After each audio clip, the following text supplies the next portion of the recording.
18வது ஸ்லோகம்.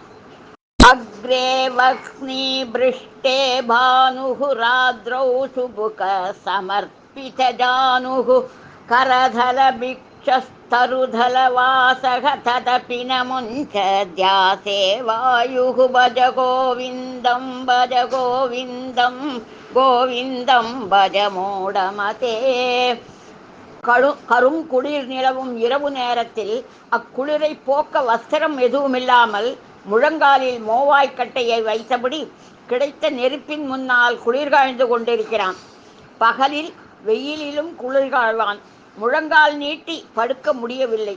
நாளைய உணவு நிச்சயமில்லை.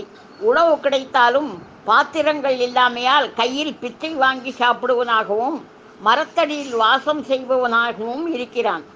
மனிதன் உடல் சக்தியற்று போனாலும் உலகத்தில் அவன் வைத்துள்ள பற்றுக்களும் ஆசைகளும் கணக்கில்லை. இந்த பிசாசுகளை தனியாக நின்று வெல்ல முடியாது. ஆண்டவனையும் துணைக்கு அழைத்து கொண்டால்தான் எளிதாக வெல்ல முடியும்.